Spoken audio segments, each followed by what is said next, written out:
Alhamdulillahi Rabbil Alamin. Wassalatu wassalamu ala rasulil amin wa ala alihi wa sahbihi ajma'in. Rabbi syrah li sadri wa yassir li amri wa hlul 'uqdatam min lisani yafqahu qawli. Allahumma 'allimna bima jahilna wa dhakkirna bima nasina. Rabbi yassir wa la tu'assir. Rabbi yassir wa la tu'assir ya karim. Terima kasih Al-Fadhil Tuan Haji Saudi Sekeluarga dan seterusnya pimpinan PAS Cawangan Sempang, Tuan Haji, Puan Hajah, Muslimin Muslimat, anak-anak yang dirahmati Allah.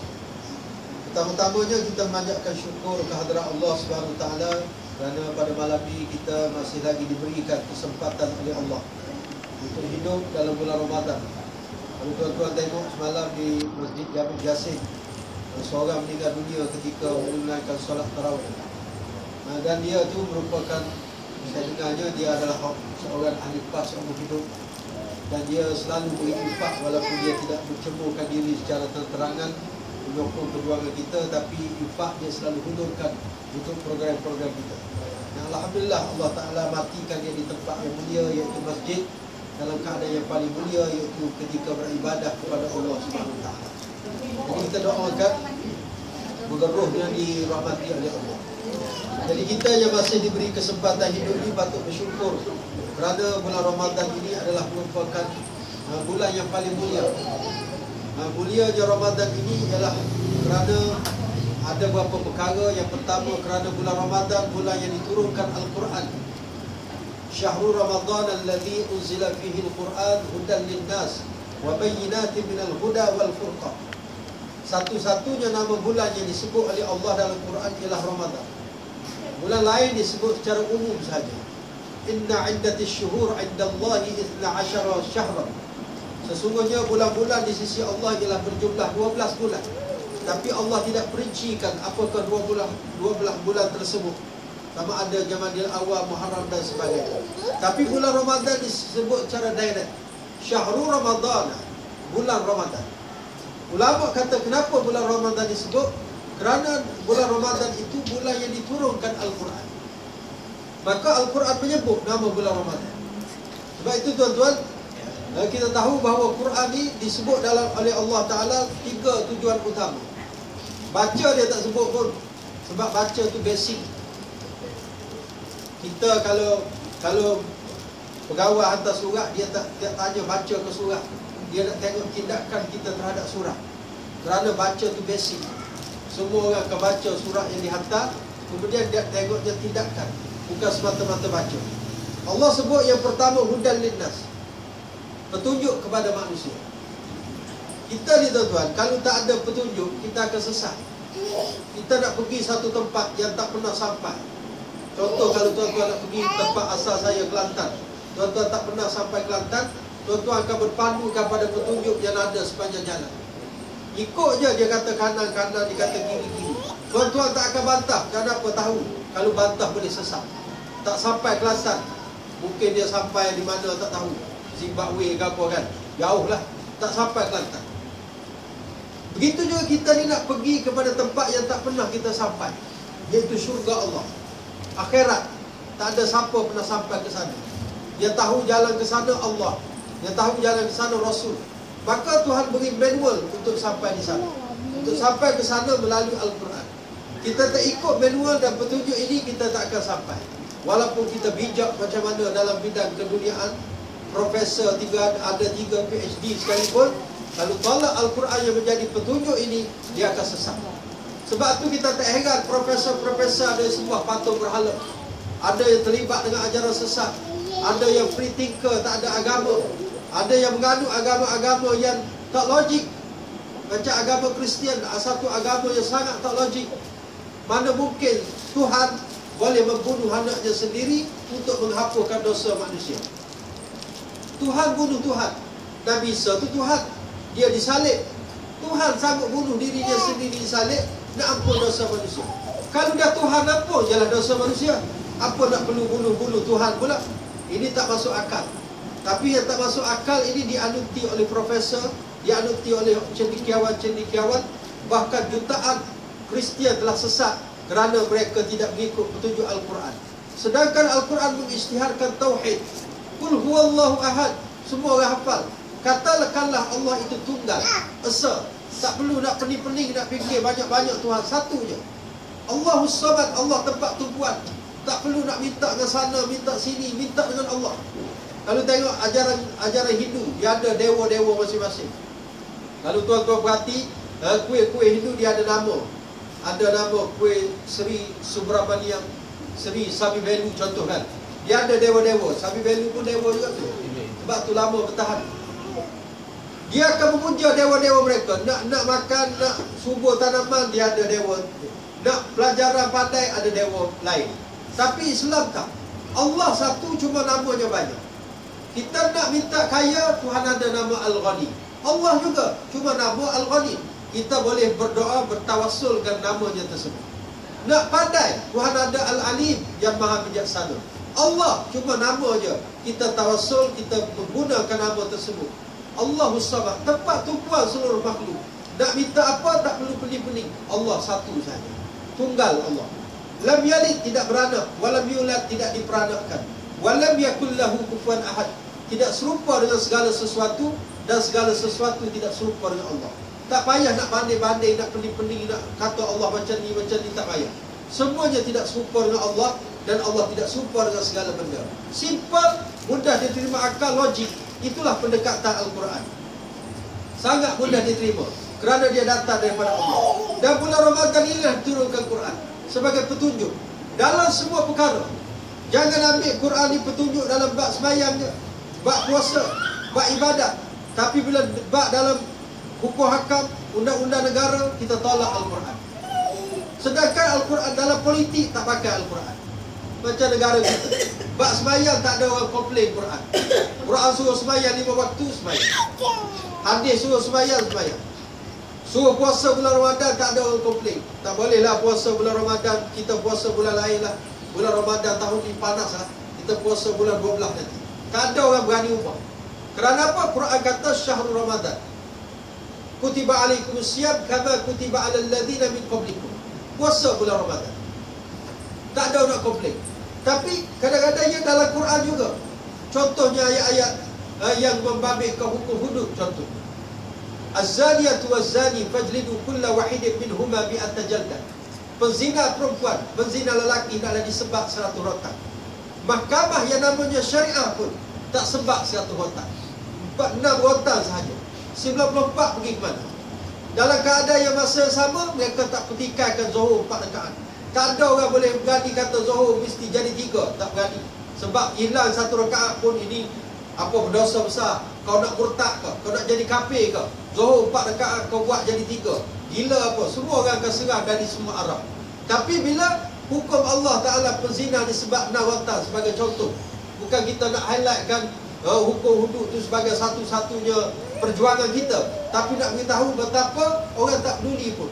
Lebay kampung tak peduli, imam pun tak pasal. Semua kata okey saja. Walaupun 94 buah ke laut, 6 saja yang diterima, yang disebab. Double standard. Buat hukum Quran yang dirasa bagus buat. Contohnya zakat, dapat duit, kita tengok macam-macam tempat pungut zakat. Senang nak pungut zakat.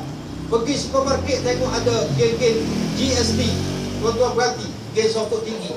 Orang kerja jabatan agama kan pakai songkok. Kopiah dia tak boleh pakai, nanti kata orang pas. Pakai songkok tinggi, dia pegang resit, ambil. Mana-mana tempat ada, bazar Ramadan ada, buka senangnya nak pungut, nak keluarkan zakat. Tapi bila bahagi zakat, kita tengok cukup susah. Isi borang tu, borang ni, kemudian tak luluh pun ada. Siapa di Melaka mati ke diri kerana miskin sangat, nak bekerja kena pukul ke bapak baru ni kan. Mana duit zakat yang berjuta-juta yang dipungut oleh kerajaan Melaka? Dalam seluruh Malaysia ada 2 bilion lebih pungutan zakat. Di mana duit itu dilaburkan? Tak ada pun satu checklist yang dibuat, audit yang dibuat terhadap ke mana pergi duit zakat, mana disalurkan. Siapa orang miskin masih ramai lagi dalam negara kita yang tak dapat hak. Dah lah orang miskin tak dapat hak, nak buat pula undang-undang supaya orang miskin jangan dibantu di Kuala Lumpur tu.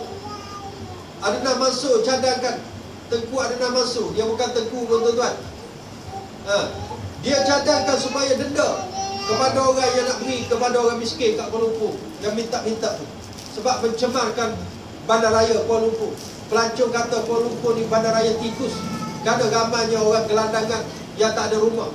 Dia tak tahu ke di dalam negara maju macam mana New York apa segala, ada golongan homeless, tak ada rumah. Ada golongan miskin yang meminta-minta. Tapi NGO, kerajaan dia beri bantuan. Tak ada pun cakap siapa denda kena beri. Yang kafir pun tahu bahawa memberikan kepada golongan miskin yang adalah satu tanggungjawab sosial dan tanggungjawab yang perlu dipikul oleh kerajaan untuk menyenangkan mereka. Tapi dalam negara yang mengisytiharkan negara ini sebagai negara Islam, tiba-tiba nak buat undang-undang, orang yang beri pada orang fakir miskin akan didenda. Terbalik pula. Tahu tambah-tambah berlaku dalam bulan Ramadan, bulan yang sepatutnya kita bantu orang miskin. Kalau kita buka Al-Quran, tuan-tuan, Allah Ta'ala masukkan neraka mereka yang tak memberi makan pada orang miskin. Ma salakakum fi saqar. Apakah pasal kamu masuk neraka saqar? Malaikat tanya penghuni neraka saqar. Punya teruk neraka saqar pun kamu masuk? Apa pasal kamu ni? Lalu mereka menjawab, lam nakum minal musalli. Kami dahulu tidak menunaikan solat.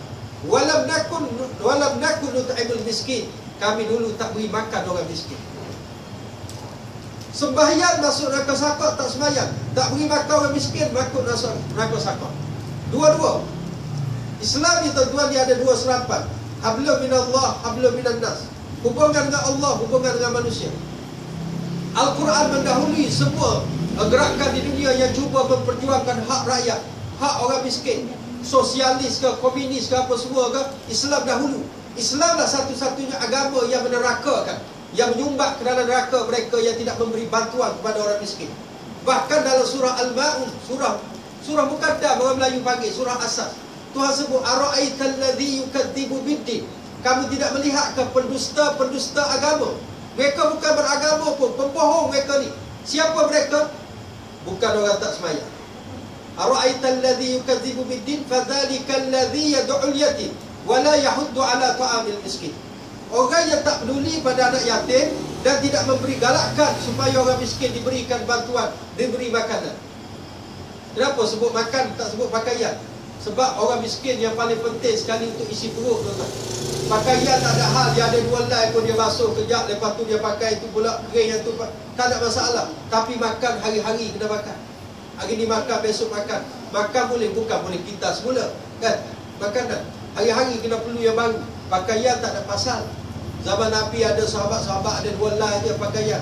Dia basuh-basuh yang ni, jemur kering yang tu, pakai yang tu, lepas tu basuh balik. Tak ada masalah. Tapi makan mesti tiap-tiap hari. Sebab tu Allah sebut isu yang paling utama memberi makan pada orang miskin dahulu. Ini Quran bawa pendekatan supaya kita menjaga hal ehwal orang miskin. Bahkan miskin yang meminta-minta kena beri. Wa ammas sa'ila fala tanhar. Adapun orang meminta-minta, jangan kamu herdik dia.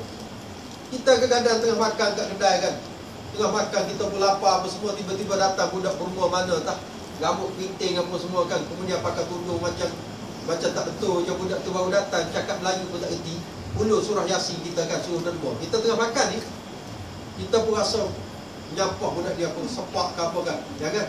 Tuhan kata yang meminta-minta, kamu nak beri tak beri, cerita lain. Jangan herdik, jangan tekik, jangan apa. Zaman Nabi orang miskin tak boleh hapuskan. Ada golongan ahli suffah yang hidup di masjid. Tapi beza zaman Nabi, orang miskin tak hulur tangan, dia jaga marwah. Itu bukan isunya, nak ceritanya ada orang miskin. Bilal, Huzaifah, Abu Hurairah, di antara sahabat yang miskin. Punya dia tahan miskin, dia tak minta. Akhirnya satu hari dia tumbang ke bumi, menggelupur kerana terlampau lapar sangat. Orang ingat dia kena rasuk, gangguan makhluk halus. Adalah yang nak cuba baca ayat-ayat sifat ke apa, rupa-rupa buka perut, tengok ada seketul batu yang diikat supaya memadakkan isi perutnya yang kempes itu, supaya tidak rasa lapar. Tapi walaupun dia ikat batu pun tak boleh tahan juga, terjelepuk jatuh. Adakah Nabi halau penduduk ahli suffah? Nabi kata kamu ni tak. Bahkan Nabi berdoa supaya dihidupkan dalam kalangan orang miskin. Nabi berdoa. Bahkan gaya hidup Nabi menggambarkan seorang miskin. Kata Aisyah radhiyallahu anha, Nabi setelah pindah ke Madinah, menjadi pemerintah di Madinah, menjadi Rasul yang memerintah, keluarga Muhammad tidak pernah kenyang 3 hari berturut-turut. Tak pernah kenyang 3 hari berturut-turut. Hari ini kenyang, besok lapar, lusa kenyang balik. Bahkan kadang-kadang dapur Nabi tidak berasak berbulan-bulan. Nabi nak menunjukkan bahawa Nabi sangat dekat dengan golongan miskin, sangat membela golongan miskin. Sebab tu orang Islam tak payah teruja dengan ideologi komunis. ideologi sosialis yang kononnya mendambakan dan mengangkat martabat golongan miskin. Kerana kalau kita ikut Quran, Quran lebih mendahului semua tu untuk membantu orang-orang miskin. Bahkan mana ada dalam agama sistem zakat, kecuali dalam Islam. Siapa zakat tu nak dikeluarkan? Di antara mereka yang dapat asnaf ialah golongan fakir dan miskin. Dalam bulan Ramadan ni tuan-tuan ada zakat fitrah. Zakat fitrah yang wajibnya bila masuk tenggelam matahari bulan Ramadan itu dah tahap wajib. Kalau kita nak keluar sekarang harus, sebab fitrah tu makna hari raya. Hak paling penting sekali beri ketika hari raya tu, biar sampai ke sasaran malam raya tu. Dia last sekali sebelum tenggelam matahari hari raya pertama. Kalau dah tenggelam matahari masuk maghrib hari pertama, dia tak panggil sedekah, dia berdosa dan kena qada zakat fitrah dia tu. Tak sah zakat fitrah dia kecuali kena qada dan bertaubat pada Allah. Jadi kita tuan-tuan, Allah suruh keluar zakat fitrah supaya orang lain yang miskin dapat keseronokan menyambut hari raya. Islam diajar macam tu. Siapa yang buat semua tu? Quran. Nabi tak boleh nak buat ajaran sendiri tuan-tuan. Kalau nak buat ajaran sendiri letih, berapa kali kena roboh, ketah kerja kan, zaman berubah, maka akan berubah. Tapi kenapa Islam yang dibawa oleh Nabi ni maintain je? Walaupun dah 1400 tahun lebih, tetap sesuai, tak ada orang boleh komplain. Tak sesuai lah semayang, tak sesuai lah puasa, haji macam dah tak relevan lah. Tak ada orang berani komplain.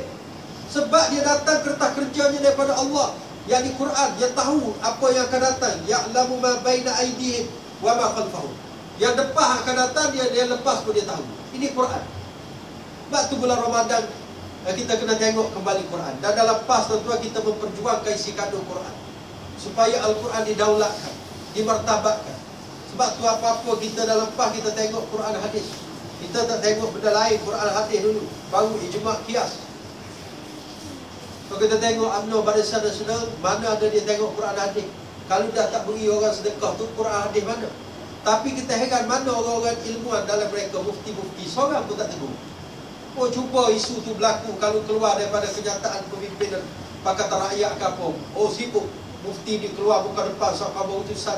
Mufti ni pun nak cakap, mufti pun nak komen. Keluar hadis, bagai segala ayat Quran semua keluar. Tapi bila datang daripada kepimpinan mereka, tak ada. Sebab itulah Allah Nabi sebut, wa ulama'uhum, ulama-ulama mereka syarru man tahta adimis sama. Paling jahat bawah telukut langit. Paling jahat bawah telukut langit tu tuan. Daripada mereka lah. Kalau tak ada imam-imam yang sokong UMNO, boleh sebut UMNO, markah PAS kan. Kalau kat masjid memang tak sebut lah, kena kunci. Kalau nak sebut terus pendek umur ustaz. Jadi tuan-tuan, kalau imam-imam tak ada yang sokong UMNO, tak ada ustaz yang sokong UMNO, tak ada, semua pergi ke PAS, orang kampung pun tak akan ikut UMNO. Dia kata tengok, mana ada imam sokong UMNO, mana ada ustaz sokong UMNO, mana ada pensyarah pengajian Islam sokong UMNO. Semuanya sokong PAS. Maknanya PAS lah betul. Tapi kerana ada ulama lah yang sokong UMNO, menyebabkan orang kampung keliru.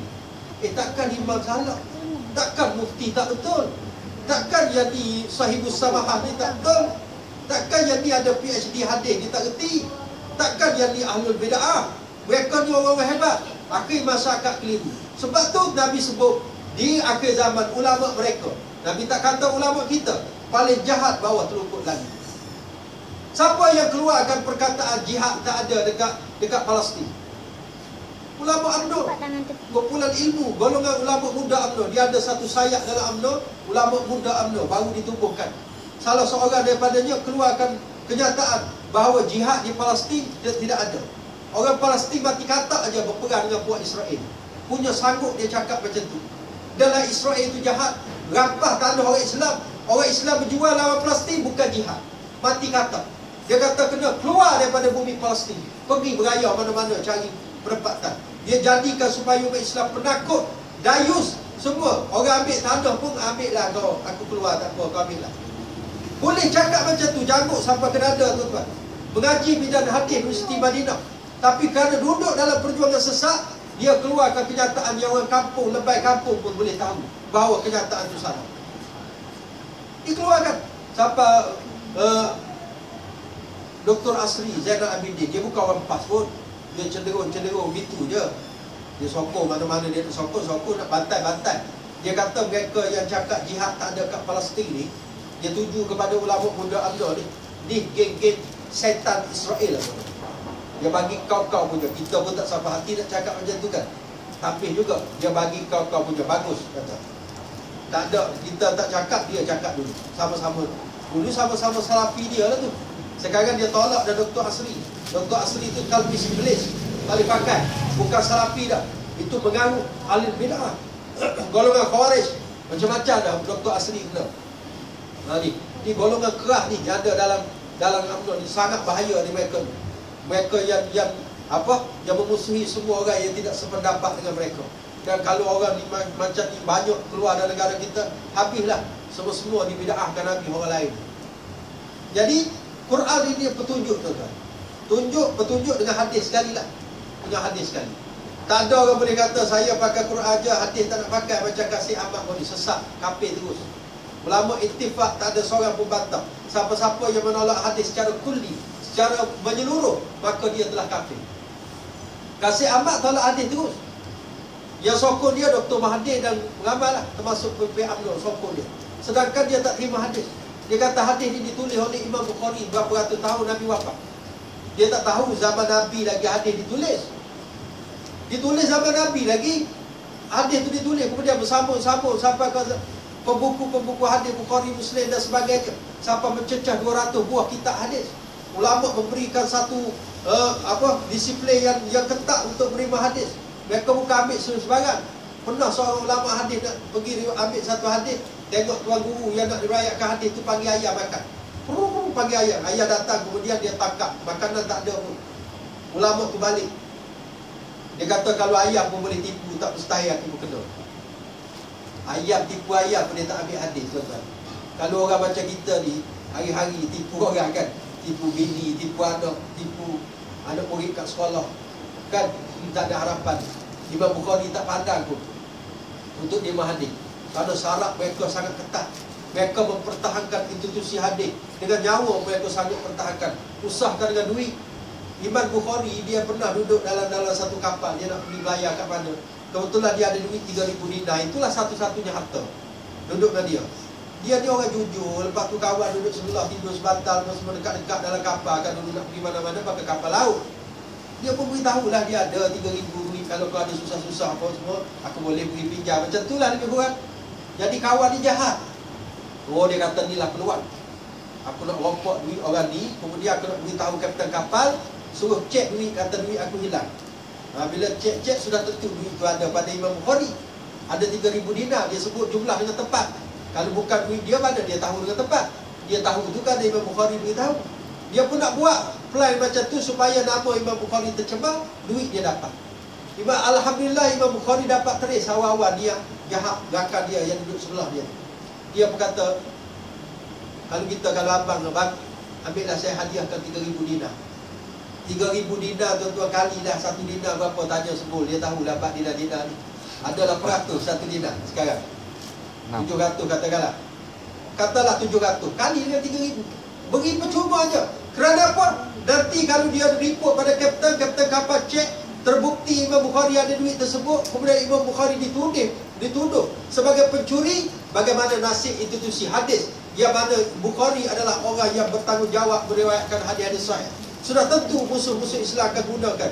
Bukhari dulu bukan baik sangat, pernah dia duduk kat kapal mana tak, gembak duit orang sampai 3,000, kemudian simpan kat dia. Adalah cerita ni orang akan bawa-bawa demi menyelamatkan itu hadis. 3,000 1 sen tak ada dalam poket. Imam Bukhari legokan semua. Tiba-tiba ada datang boleh cakap hadis tak boleh pakai, punya orang tu biadab dengan Nabi SAW. Tapi dalam negara sekular ini, dia dipelihara, tak ada kena apa tindakan walaupun masuk mahkamah. Ada tangan-tangan gaib yang nak bela dia supaya dia dilepaskan. Sampai peringkat macam tu tuan-tuan. UMNO ni dia menipu je, dia buat apa Yahanana apa segala bagai tu bukan. Bukan dia sayang pada Nabi. Dia dah tengok orang Malaysia akan suka Hanana. Habib ni datang apa semua, ramai penuh stadium kan. Oh, dia kata rupanya ini daya penarik. Dia guna taktik kafir Quraisy dululah. Kafir Quraisy dulu tengok Nabi SAW, kenapa Nabi diminati. Oh, Nabi minat, dia kata Nabi buat masjid. Sampai kat Quba buat masjid, sampai kat Madinah buat masjid. Sebab ada masjid lah orang keliling kelalang datang untuk belajar dengan Nabi. Maka nak lawan Nabi kena buat masjid juga. Lalu dia buat masjid Dirar yang disebut dalam Quran sebagai irsadan, sebagai untuk memecah belahkan untuk mengkucak-kacirkan perjuangan Nabi.